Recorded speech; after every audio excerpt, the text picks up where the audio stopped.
ప్రస్తుతం మనతో పాటు ప్రముఖ ఆధ్యాత్మికవేత్త వేదిక్ ఆస్ట్రాలజర్ గోనుగంట్ల సురేష్ బాబు గారు ఉన్నారు. గురువుగారితో మాట్లాడేద్దాం. నమస్కారం గురుగారు.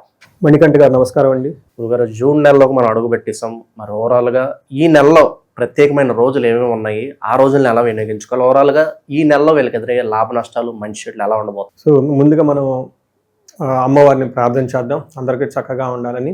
ఓం గం గణపతయే నమః. స్వర్ణలక్ష్మి నమస్తే అస్తు పరబ్రహ్మ స్వరూపిణి రాజ్యం దేహి ధనం దేహి సర్వ కామాంచ దేహి మే.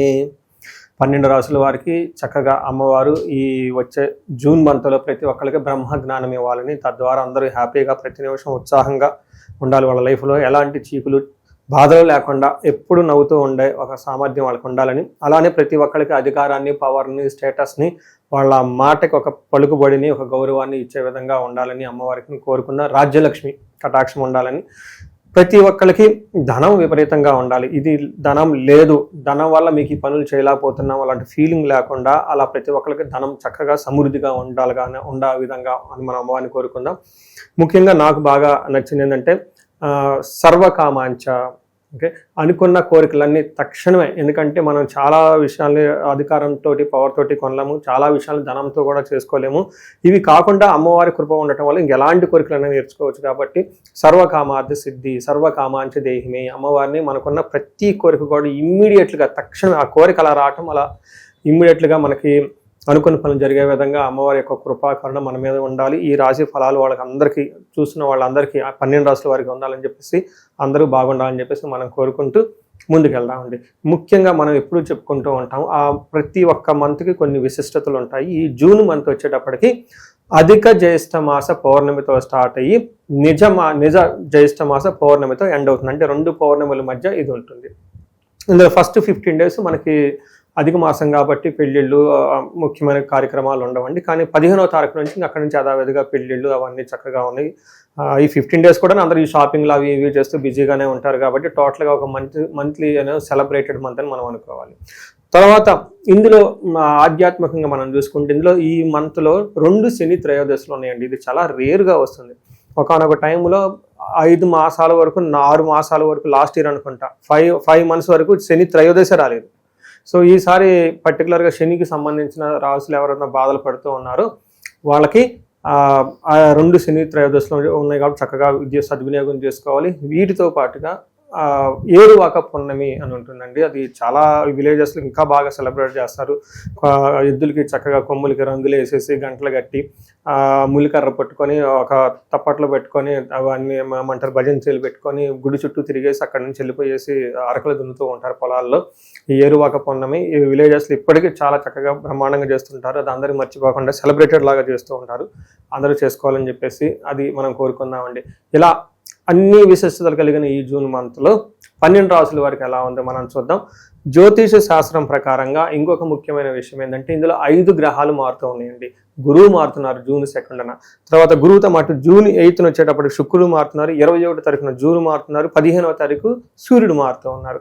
2 రోజుల ముందే అంటే 29కి వచ్చేటప్పటికి బుధుడు కూడా మారుతూ ఉన్నారు. అంటే టోటల్గా 5 గ్రహాల యొక్క ఇంపాక్ట్ ఈ మంత్లో వీళ్ళకి ఎలా ఉందో మనం తెలుసుకునే ప్రయత్నం మనం చేద్దాం. జూన్ నెల ఓవరాల్గా మీనరాశి వాళ్ళ స్థితిగతులు ఏ విధంగా ఉండబోతున్నాయి, వీళ్ళకి ఈ నెల ఎదురయ్యే ప్లస్లు మైనస్లు ఎలా ఉండబోతున్నాయి గురుగారు? సో మనం చూసుకుంటే ఒక శుభకరమైన వార్త ఏంటంటే, మీనరాశి వాళ్ళకి ఈల్నాడ్స్ అని తీవ్రమైన ప్రాబ్లంలో ఉన్నప్పటికీ కూడాను ఈ యొక్క గ్రహాల మార్పు ఏదైతే గురుడు కానీ ఈ జూన్ మంత్లో ఉన్న 5 గ్రహాలు టోటల్గా వీళ్ళకి ఒక పాజిటివ్ అట్మాస్ఫియర్ చుట్టూ తీసుకొని వస్తుందండి. అంటే ఏలినాటి శని యొక్క ప్రభావం డీప్ క్రైసిస్ నుంచి బయటపడేసి ఒక మంచి పొజిషన్, అంటే 50% వీళ్ళ ప్రాబ్లమ్స్ బయటపడే ఓవరాల్గా బయటపడే ఒక అవకాశం వస్తుంది. ఇప్పటిదాకా క్లారిటీ లేకుండా ఉన్న వాళ్ళు ఒక విధానానికి, ఒక పద్ధతిగా, ఒక ధన ప్రవాహానికి, వీళ్ళలో కాన్ఫిడెన్స్లో లెవెల్స్ అన్నీ పెరుగుతూ చక్కగా ఉండే అవకాశం ఉంటుంది. అంటే 100% ప్రాబ్లం పోతుందని కాదండి, ఒక 50% వీళ్ళకి ఇంప్రూవ్మెంట్ అయితే పరిస్థితి అవుతుంది. అప్పటిదాకా ఎటు డైరెక్షన్ లేని వాళ్ళకి ఒక డైరెక్షన్ వస్తుంది. అప్పటిదాకా అసలు జీవితం మీద హోపే లేని వాళ్ళకి హోప్ వస్తుంది. ఇందులో మనం చెప్పుకోవాల్సింది గురువు వల్ల వీళ్ళకి ఏమవుతుందంటే ఫిఫ్త్ హౌస్కి వెళ్ళటంతో లక్ష్మి భాగ్యం వస్తుందని చెప్పుకోవచ్చు. సూర్యుడి వల్ల వీళ్ళకి ఏమవుతుందంటేనండి, కొంచెం ఇంటికి సంబంధించిన వ్యవహారాలు ఇబ్బందులు ఉన్నప్పుడు కానీ ప్రొఫెషనల్ మ్యాటర్స్లో చాలా చక్కగా ఉంటారు. అలానే బుధుడు తర్వాత శుక్రుడి వల్ల విపరీతమైన ధనలాభము, వీళ్ళకి పుత్రుల వల్ల చాలా చక్కగా సౌఖ్యంగా ఉంటారని చెప్పుకోవచ్చు. అయితే కుజుడు మాత్రం కొంచెం ఇబ్బంది పెట్టే విధంగా ఉన్నారు. ధనం విషయంలోనూ మాటల విషయంలో కొంచెం జాగ్రత్తగా ఉంటే బాగుంటుంది. ఒక కుజుడు మాత్రం ఇబ్బంది పెడుతూ ఉన్నారు ఈ మంత్లో అని చెప్పుకోవచ్చు. శని యాజ్ యూజువల్కి వీళ్ళకి ఇబ్బంది అప్పటి నుంచి పెడుతూ ఉన్నారు. బట్ ఓవరాల్గా చాలా బెటర్గా ఉండే మాసం అని మనం చెప్పుకోవాలి. మనకి ఫస్ట్ సంస్కృతంలో మహర్షులు ఏం చెప్పారు, దాని మీనింగ్ ఏంటో తెలుసుకుంటాం, ముందుకెళ్దాం. మనకేం చెప్తారు, అంతఃక్లేశ గృహఛద్రం సౌఖ్యహాని మా భోజనం ప్రయాణ కాలే విఘ్నమాప్నోతి అంటారు. చతుర్థ రవి సంయుతే అంటారు. అంటే రవి వాళ్ళకి 4వ స్థానంలో ఉంటే ఇవన్నీ జరుగుతాయి అని చెప్తారు. అంటే ఏంటి, అంతఃక్లేశ మానసికంగా వీళ్ళకి ఏమవుతుంది, ఏదో ఒక విచారం, ఓకే, వర్రీగా ఉంటూ ఉంటారు. గృహఛద్రం ఇంటిలో కొంచెం గందరగోళంగా ఉండే అవకాశం ఉంటుంది. సౌఖ్యహాని కంఫర్ట్ అనేది వీళ్ళకు ఉండదు. అంతేకాకుండా మా భోజనం అనేది సరిగ్గా చేయకుండా ఉండటం, ప్రయాణే విఘ్నం ఆప్నోతి, ఏమైనా ట్రావెల్స్ చేస్తూ ఉంటే ఆటంకాలు వస్తాయి అని చెప్తారు. అయితే అంటే ఓవరాల్గా వీళ్ళకి కంఫర్టబుల్గా ఉండేది ఇంటికి సంబంధించిన వ్యవహారాల్లో ఇబ్బందిగా ఉన్న ప్రొఫెషన్ మ్యాటర్స్లో వీళ్ళకి ప్రమోషన్స్ వచ్చే అవకాశం ఎక్కువగా ఉంటుంది. గుడ్ అచీవ్మెంట్ అవకాశం ఉంటుంది. ఇప్పటిదాకా వీళ్ళకి ప్రమోషన్స్ లేకుండా ఏదో జాబ్ చేయాలి కాబట్టి చేస్తూ అన్న ఆలోచనతో ఉన్న వాళ్ళకి ఇది ఒక మంచి హ్యాపీ న్యూస్ అని మనం చెప్పుకోవాలి.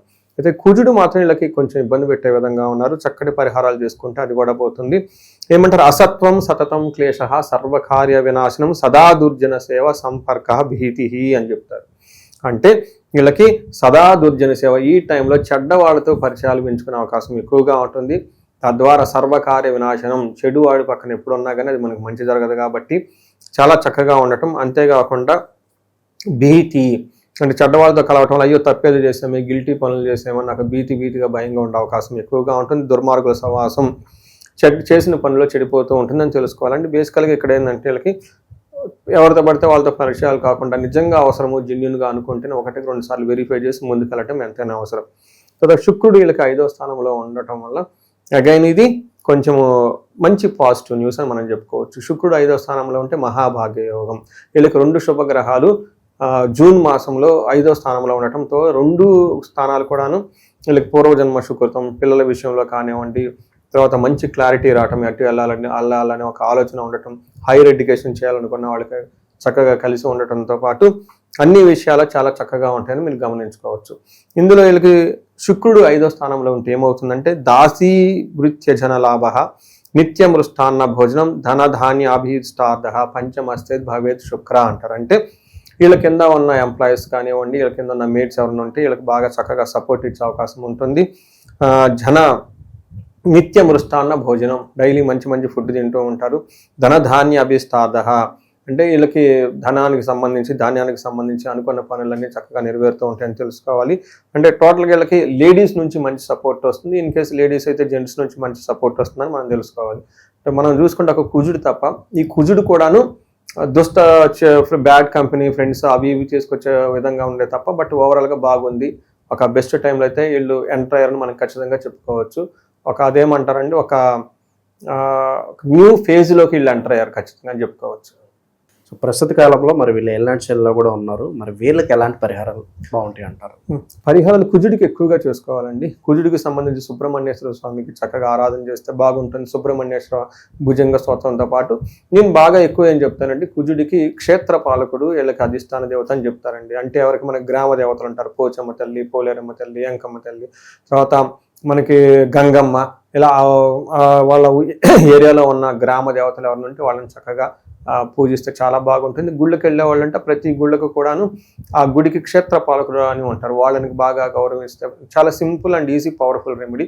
నాగుల కట్ట, మనకి రావి చెట్టు కింద మర్రి చెట్టు కింద నాగు పడగలు ఉంటాయి. అంటే అక్కడ చిన్న దీపం పెట్టేసి కాసేపు కూర్చొని మెడిటేషన్ చేసి కొంచెం అభిషేకం కనుక చేయగలిగితే ఈ యొక్క కుజుడి నిండా భారీ ఉన్న ప్రాబ్లమ్స్ నుంచి బయటపడిపోతారని మనం తెలుసుకోవచ్చండి. వీటితో పాటు శనికి చక్కగా సంపూర్ణ శాంతి పూజలు చేయించుకుంటాంతో పాటు ఇంకా కుజుడికి కూడా ఒకసారి సంపూర్ణ శాంతి పూజలు అని ఉంటాయండి. చాలా సింపుల్ పూజ, ఆ పూజ చేయించుకున్నా కానీ చక్కగా ఉంటుందని తెలుసుకోవచ్చు. వీళ్ళకి ఈ రాశితో పాటు మేషరాశి వాళ్ళు ఉన్నా, కుంభరాశి వాళ్ళు ఉన్నా, ధనస్సు రాశి తర్వాత సింహరాశి వాళ్ళు ఒకే ఇంట్లో ఉంటే ప్రాబ్లమ్స్ చాలా అధికమయ్యే అవకాశం ఉంటుంది. ఒక్కసారి ఇలా ఇన్ కేసు ఆ ఇంట్లో కనుక ఎవరైనా ఉంటే ఒక్కసారి జాతక చక్రం చూపించుకొని రెమెడీస్ చేసుకుంటే, పర్టికులర్గా శనికి సంపూర్ణ శాంతి పూజలు చేయించుకుంటే ఇందులో నుంచి అంటే ఎక్కువగా ఇబ్బంది పడకుండా బయటకు పడిపోతారని మనం తెలుసుకోవచ్చండి. సో ఇందులో పరిహారాలు మనం చెప్పుకుంటే ఒక రీసెర్చ్ లాగా చేస్తున్నానండి. ఎవరికైతే 35 సంవత్సరాల నుంచి 45 సంవత్సరాల మధ్యలో ఉంటారో, కెరియర్లో మంచి ఎడ్యుకేషన్ ఉండి, సక్సెస్ఫుల్ ట్రాక్ రికార్డు ఉండి, చక్కగా ఉండేసి సడన్గా వాళ్ళ లైఫ్లో ఒక క్రైసిస్ లాగా ఉండి, కన్ఫ్యూజన్ ఉండి, ఎటెలాలో అర్థం కాకుండా ఒక స్టాగ్నేటెడ్ పీరియడ్గా ఎందుకు ఉంటుంది, అసలు ఎందుకు జరుగుతుంది అనే దాని గురించి నేను రీసెర్చ్ చేస్తున్నాను. చాలామందికి మిడ్ లైఫ్ క్రైసిస్ అంటారు. 40 నుంచి 45 ఈ మధ్యలో చాలామందికి జెంట్స్కి, ఈవెన్ లేడీస్ కూడాను మెనోపాజ్ని, హార్మోనల్ చేంజెస్ అని చెప్తూ ఉంటారు. బట్ మోడర్న్ సైన్స్ అందరితో ఆగిపోతుంది, మిడ్ లైఫ్ క్రైసిస్ అంటారు. బట్ రియల్ లైఫ్లో చూసుకుంటే ఆస్ట్రాలజీలో ఇది డిఫరెంట్గా చెప్తూ ఉంటారు. వాళ్ళకి లైఫ్లో ఏమైనా శాపాలున్నా, యోగాలున్నా, గ్రహ దోషాలున్నా ఆ టైంలో కరెక్ట్గా వాళ్ళకి యాక్టివేట్ అవుతూ ఉంటాయి అనమాట. ఈ టైంలో ఎవరైనా కనుక ఆగిపోయి ఉంటే ఒక్కసారి ఇండివిజువల్గా జాతకం చూపించుకొని ఒక్కసారి టోటల్ థరో స్కాన్, వాళ్ళ అసలు హారోస్కోప్లో ఎన్ని 11 నుంచి 13 రకాల శాపాలు ఈజీగా ఉంటాయి, అవన్నీ ఈ టైంలో యాక్టివేట్ ఉన్నాయా, ఏ దశలో, ఈ దశలో ఏమైనా వాళ్ళ జన్మజాతకంలో దశాభుక్తికి సంబంధించిన గ్రహాలు ఏమైనా దోషాలు ఉన్నాయా, అవన్నీ చెక్ చేసేసుకొని వాటికి సంబంధించిన పరిహారాలు చేసుకుంటే లైఫ్ 10 గంటల ముందెళ్ళే అవకాశం చాలామందికి ఎక్కువ ఉంటుందండి. చాలామందికి ఎక్కువగా భార్యాభర్తల మధ్య అన్యోన్యత లేదని ఇబ్బంది పడుతూ ఉంటారు. అన్యోన్య దాంపత్య పాశుపత అభిషేకం, కొంతమందికి పెళ్లిళ్ళు కావట్లేదని ఇబ్బంది పడిపోతూ ఉంటారు. విశ్వావసు గంధర్వరాజ హోమము, జపము, తర్వాత దాన తర్పణాలు చేస్తే ఖచ్చితంగా పెళ్ళి అవుతుంది. చాలామందికి ఈ టైంలో మనీ సోర్సెస్ లేదంటే ఇబ్బంది పడిపోతున్నాము అనుకుంటే స్వర్ణలక్ష్మి విశేష హోమం అని ఉంటుందండి. ఇది అప్పటి నుంచో తరతరాలుగా ఉపాసన చేస్తున్న మంత్రము. దీని ద్వారా కనుక వాళ్ళకి చక్కగా సంపూర్ణమైన పూజ చేయాలన్నమాట. 1,00,000 సార్లు జపం చేసి, హోమం చేసి, దానాలు తర్పణాలు అవన్నీ చేస్తే, పాశుపత అభిషేకాలు చేస్తే ఆ యొక్క ధన ప్రవాహం వస్తుంది. మృత్యుంజయ పాశుపత అభిషేకము, సంతాన పాశుపత అభిషేకము, వీటితో పాటు వివాహానికి సంబంధించి శీఘ్రంగా వివాహానికి సంబంధించిన గౌరీ వర పాశుపత అభిషేకము, ఇలా ఎన్నో రకాల మనకి సమాధానాలు, సొల్యూషన్స్, రెమెడీస్ రూపంలో ఉన్నాయండి. ఎవరికైనా కనుక మేము ఆగిపోయాము లైఫ్లో అని అనుకుంటే ఒక్కసారి ఇండివిజువల్గా జాతకం చూపించుకొని అందులో దాని కారణాలు ఏంటో తెలుసుకొని ఆ యొక్క తీవ్రతను బట్టి అనమాట, ఆ యొక్క సమస్య తీవ్రతను బట్టి పరిష్కారాలు చక్కగా చేసుకుంటే లైఫ్ అనేది స్మూత్గా చక్కగా వెళ్తుంది. అందరికీ అమ్మవారు అష్టైశ్వర్యాలు ఇవ్వాలి, భోగభాగ్యాలు ఇవ్వాలి, అందరూ చక్కగా ఉండాలని చెప్పేసి మనం అమ్మవారిని కోరుకుంటూ సెలవు తీసుకుందాం అండి. నమస్తే.